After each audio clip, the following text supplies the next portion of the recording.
ನಾವು Chittapur PLD bank ಅಧ್ಯಕ್ಷರು ಮಲ್ಲಿನಾಥ್ ಇಂದೂರ್ ಈ ಮೂಲಕ ತಮಗೆ ತಿಳಿಸೋದೇನೆಂದ್ರೆ ಜಾಯಿಂಟ್ ರಿಜಿಸ್ಟರ್ ಕೋಆಪರೇಟಿವ್ ಮಲ್ಕೋಡಿ ಅವರು ಈ ಪಾರ್ಟಿ ಬಂದೇ ಮಾಡ್ತಿದ್ದಾರೆ. ನಾವು BJP ಬೆಂಬಲಿತ ಇರೋದರಿಂದ ಈಗಾಗಲೇ ಚುನಾವಣೆ ದಿನಾಂಕ ಮಾಡಿ ಎಲ್ಲ ಚುನಾವಣೆ ಪ್ರಕ್ರಿಯೆ ಕಾನೂನಾತ್ಮಕ ಸಹಕಾರ ಸಂಘಗಳ ಕಾನೂನಾತ್ಮಕ ಪ್ರಕಾರ ಎಲ್ಲ ಪ್ರಕ್ರಿಯೆ ಮುಗಿಸಿ 90% ಎಲ್ಲ ಮುಗಿದರಿ. ಈ ಕೊನೆಯ ಹಂತದಲ್ಲಿ ಮತದಾರರ ಕೊನೆಯ ಮತದಾರ ಒಂದು ಅಪ್ರೂವ್ ಮಾಡಿ ಸೈನ್ ಮಾಡಬೇಕಾಗ್ತದೆ. ಅದು ನಾವು CDO ಮುಖಾಂತರ ನೀವು ಸಬ್ಮಿಟ್ ಮಾಡಿದೆ ಯಾವಾಗ 9/1/2025 ಅದು ಅವನು ಸುಮ್ಮನೆ ಅನ್ನೆಸೆಸರಿ ಅನಾವಶ್ಯಕವಾಗಿ ನಮ್ಗೆ ಗೊಂದಲ ಮಾಡಿ ಈಗ ಆಡಳಿತಾಧಿಕಾರಿ ನಡೆಸಬೇಕು ಇವರಿಗೆ ಮಾಡಬಾರ್ದೊಂದು ಏಕೈಕ ಉದ್ದೇಶದಿಂದ ಒಂದೇ ಉದಾಹರಣೆ ಅದು ಅದ ಇದು ಅಂತೇಳಿ ನಮಗೇನೋ ಸತಾಯಿಸ್ಲಿಕ್ಕೆ ಅದು ನಾವು ಮಾಡೋದು ಮುಗಿಸಿ ನಾವು ಹೈಕೋರ್ಟ್ಗೆ ಹೋದೆವು. ಹೈಕೋರ್ಟ್ನಲ್ಲಿ ಏನಾಯ್ತು 2 ವಾರದಾಗ ನಮ್ಗೆ 3-4 ಒಂದು ತೀರ್ಪು ಬಂತು. ಏನೇ ಇದ್ರು ಕೋರ್ಟ್ ನಮ್ಗೆ ಇದು ಮಾಡಿ 2 ವಾರದಾಗ ಇವ್ರು ಫೈನಲ್ ಮಾಡಂತೇಳಿ. ಆದರೂ ಕೋರ್ಟ್ದು ಗಮನಕ್ಕೆ ತರದೇನೆ ತಾನು ಆಡಳಿತಾಧಿಕಾರಿ ನೇಮಕ ಮಾಡಬೇಕು. ಹಿಂದಿನಿಂದ ಕಾಂಗ್ರೆಸ್ದವರಿಗೆ ಸಹಾಯ ಮಾಡಪ್ಲಿ ಈಗಾಗಲೇ ನಾವು ಬೇರೆ ಬ್ಯಾಂಕ್ ಹೆಂಗಂತ ಸುರಪುರು, ಯಾದಗಿರಿ, ಸೇಡಮು, ಅಫ್ಜಲ್ಪುರ, ಆಳಂದ್ ಅವ್ರು ಹೆಂಗೆ ಚುನಾವಣಾ ಪ್ರಕ್ರಿಯೆ ಮೇಲೆ ನಾವು ಅದೇ ಥರ ಮಾಡೀವಿ. ಅದು ಅವ್ರೇನು ಕಾನೂನಾತ್ಮಕ ನಮ್ಮ ಸಹಕಾರಿ ಕಾಯ್ದೆ ಪ್ರಕಾರ ನಾವು ಮಾಡೀವಿ. ಅದು ನಮಗೆ ಅವ್ರಿಗೊಂದು ಕಾನೂನು ನಮಗೊಂದು ಕಾನೂನು ಹಚ್ಚವು. ನಮಗೆ ಯಾಕಂತೇಳಿ ನಾವು BJP ಬೆಂಬಲಿತ ಇರೋದ್ರಿಂದ ನಾವು ಮತ್ತು ಜೇವರಿಗೆ BJP ಬೆಂಬಲಿತ ಇರೋದ್ರಿಂದ ನಮಗೆ ಸುಮ್ಮನೆ ಸತಾಯಿಸೋದು ಹಿಂದಿನ ಬಾಗಿಲಿಂದ ಹಿಡಿ ಬಂದ ಈಗ ಚುನಾವಣೆ ಮಾಡಿ ಬರಲಿ ಕಾಂಗ್ರೆಸ್ ಚುನಾವಣೆ ಮಾಡಲಿಕ್ಕೆ ತಯಾರಿದ್ದೀವಿ ನಾವು. ಆದ್ರೂ ಹಿಂದಿನಿಂದ ಬಂದ ಆಡಳಿತಾಧಿಕಾರಿ ನೇಮಕ ಮಾಡಿ ಕಾಂಗ್ರೆಸ್ದರಿಗೆ ಫೇವರ್ ಮಾಡೋದು ಪಲ್ಲೆ ಮಾಡ್ಲಿಕ್ಕೆ ಏಕೈಕ ಉದ್ದೇಶ ಇಟ್ಕೊಂಡು ನಮ್ಗೆ ಅದು ಅದ ಇದು ಅಂತೇಳಿ ನಮ್ಗೆ ಆಡಳಿತಾಧಿಕಾರಿ ನೇಮಕ ಮಾಡ್ಯಾನ. ಆದರೆ ಅವ್ನ ಮೇಲೆ ಸೂಕ್ತ ಕ್ರಮ ತಗೋಬೇಕಂತೇಳಿ ನಮ್ದು ವಿಚಾರ ಅದು. ನಾವು ಈಗ ಕಂಟೆಂಪ್ಟ್ ಅಂತ ಕೋರ್ಟ್ ಹೋಗ್ಬೇಕಂತೇಳಿ ನಮ್ದು ವಿಚಾರ ಅದ ರೀ. ನಮ್ಮ ಕೋರ್ಟ್ ಆದ 2 ವಾರದಾಗ ಫೈನಲ್ ಮಾಡಿದ್ರೆ ಕಂಟೆಂಪ್ಟ್ ಕೋರ್ಟ್ ಹೋಗ್ಬೇಕಂತ ನಾವು ವಿಚಾರ ಮಾಡಾಕ್ತೀವಿ. ಮತ್ತು 13ನೇ ತಾರೀಕಿನ ನಮ್ಮದು ಮಾಡ್ಯಾನ, ಇವರು 17-18 ಜೇವರಿಗೆ ಮಾಡ್ಯಾನ.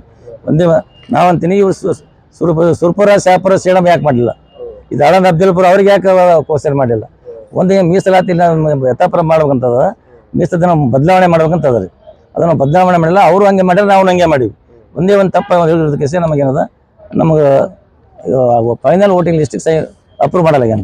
ಒಂದೇ ಒಂದು ದಿವಸ ಆಡಳಿತದ ಮೇಲೆ ಮಾಡಬೇಕು. ಇದು ಹಿಂದಿನ ಬಾಕಿಲಿ ನಾವು ಕಾಂಗ್ರೆಸ್ಗೆ ಸಹಾಯ ಮಾಡಬೇಕು ಒಂದು ಉದ್ದೇಶದಿಂದ ಅವನು ಮಾಡ್ದಾನೆ. ಅದನ್ನು ಅವ್ರ ಮೇಲೆ ಸೂಕ್ತ ತನಿಖಾಧಿಕಾರಿ ಯಾರಿಗಾರ ನೇಮಿಸಬೇಕು, ಅವನಿಗೆ ವರ್ಗಾವಣೆ ಮಾಡಬೇಕು. ಒಂದಿಲ್ಲ ಅವ್ರ ಮೇಲೆ ಯಾರು ಅಡ್ಮಿಷನ್ ಮಾಡಿ ಅವ್ರ ಮೇಲೆ ಸೂಕ್ತ ಕ್ರಮ ತಗೋಬೇಕಂತೇಳಿ ನಾವು ಆಮೇಲೆ ಈ ಸಹಕಾರ ಮಂತ್ರಿಗೆ ತಮ್ಮ ಮೂಲಕ ಅಭಿಪ್ರಾಯ ತಿಳಿಸ್ತೀನಿ. ಮಲ್ಲಿನಾಥ್ ಇಂದೂರ್, ಚಿತ್ತಾಪುರ PLD ಬ್ಯಾಂಕ್ ಮಾಜಿ ಅಧ್ಯಕ್ಷರು. ಹೇಳಿ ಸರ್. ಹೈದರಾಬಾದ್ ಕರ್ನಾಟಕದೊಳಗೆ ಒಟ್ಟು 32 PLD ಬ್ಯಾಂಕ್ಗಳು ಬರ್ತಾವೆ. ಈಗಾಗಲೇ 30 ಬ್ಯಾಂಕ್ಗಳು ಆಲ್ರೆಡಿ ಎಲೆಕ್ಷನ್ ಮುಗಿದಾವೆ, ಚುನಾವಣೆ ಆಗ್ಯಾವ. ಈಗ ನಮ್ಮ ಚುನಾವಣೆನೂ ಹೋದ ತಿಂಗಳು ಜನವರಿ 26ಕ್ಕೆ ನಮ್ಮ ಚುನಾವಣೆ ನೇಮಕ ಆಗಿತ್ತು. ಮುಂದೆ ಏನು ಮಾಡಿಬಿಟ್ರು, ಯಾರ್ದೋ ಒಂದು ಅರ್ಜಿ ತೊಗೊಳ್ಳೋದು. ಅವ್ನು ಮಲ್ಕೋಡ್ ಅನ್ನೋರು ಜಂಟಿ ನಿರ್ದೇಶಕರೇನಾರ ಯಾರ ಕಡೆಯಿಂದಾರು ಒಂದು ಅರ್ಜಿ ತೊಗೊಳ್ಳೋದು, ಇದಕ್ಕೆ ಮುಂದಕ್ಕೆ ಹಾಕ್ಬೇಕಂತೇಳಿ ನಮ್ಗೇನು ಮಾಡೋದು, ಅರ್ಜಿ ತೊಗೊಂಡು ನೀವು ಮುಂದಕ್ಕೆ ಹಾಕಿ ನೀವು ಮೀಸಲಾತಿ ಮಾಡಿಸಿಲ್ಲ, ನಿಮ್ಮ ವೋಟಿಂಗ್ ಲಿಸ್ಟಿಗೆ ನಾ ಅಪ್ರೂವಲ್ ಕೊಡಂಗಿಲ್ಲ ಅಂತೇಳಿ ಏನು ಮಾಡಿಬಿಟ್ರು ಅಂತಂದ್ರೆ, ನೀವು ಆಲ್ರೆಡಿ ಮತ್ತೆ ನಮ್ಮ GB ಕರೀರಿ ಅಂದರು. GB ಸೆಪ್ಟೆಂಬರ್ದಾಗ ಕರೆದಿದ್ದೆವು, ಪುನಃ ತುರ್ತು GB ಕರೀರಿ ಅಂತ ಸರ್ವ ಸದಸ್ಯರ ಸಭೆ ಕರೀರಿ ಅಂದರು. ಸರ್ವ ಸದಸ್ಯರ ಸಭೆ 22/1ಕ್ಕೆ ಮತ್ತೆ ಕರೆದೇವು ನಾವು. ಸರ್ವ ಸದಸ್ಯರ ಸಭೆ ಕರೆದು ಆ ಸರ್ವ ಸದಸ್ಯರ ಸಭೆದೊಳಗೆ ನಾವು ನಿರ್ಣಯ ಏನು ತೆಗೆದುಕೊಂಡೇವು ಅಂದ್ರೆ, ಮೀಸಲಾತಿಗಳು ಯಾವ ರೀತಿ ಮಾಡ್ಬೇಕಂತೇಳಿ ಮೀಸಲಾತಿಗಳು ತೆಗೆದುಕೊಂಡು ಆ ಮೀಸಲಾತಿ ಅಪ್ರೂವಲ್ ಮಾಡಿದ್ದು ವೋಟರ್ ಲಿಸ್ಟ್ ಅವ್ರ ಬೆಲ್ ಕಳಿಸಿದ್ರು.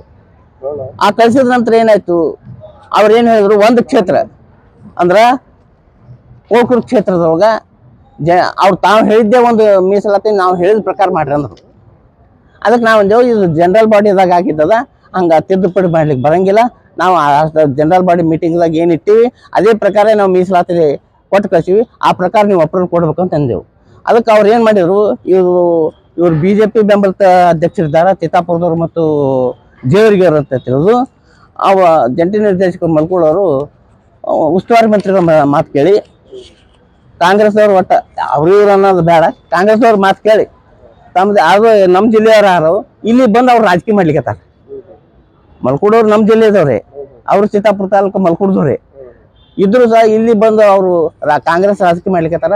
ದಯಮಾಡಿ ಅದನ್ನು ನಾವು ಖಂಡಿಸ್ತೀವಿ. ಮುಂದೆ 14 ಮೀಸಲಾತಿ ವಿಂಗಡಣೆ ಮೀಸಲಾತಿ ಮಾಡ್ರಿ ಅಂದ್ರು. ಕ್ಷೇತ್ರಗಳ ಪುನರ್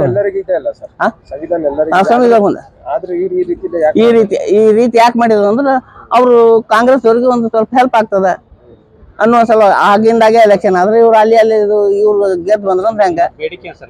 ನಮ್ಮ ಕೊನೆಯ ಬೇಡಿಕೆ ಏನಂದ್ರೆ ಜಂಟಿ ನಿರ್ದೇಶಕರ ಮೇಲೆ ಕ್ರಮ ಕೈಗೊಂಡು ಇವ್ರನ್ನ ಸಸ್ಪೆಂಡ್ ಮಾಡ್ಬೇಕು, ಪುನಃ ನಮ್ಮ ಜೇವರ್ಗಿ ತಾಲೂಕು ಮತ್ತು ಚಿತ್ತಾಪುರ ತಾಲೂಕು ಎಲೆಕ್ಷನ್ ಮಾಡ್ಬೇಕು ಅಂತೇಳಿ ಶೀಘ್ರದಲ್ಲೇ ಮಾಡ್ಬೇಕಂತ ನಮ್ಮ ಹೆಸರು ಹಳ್ಳಪ್ಪ ಚಾರ್ ಜೋಶಿ ಅಂತೇಳಿ.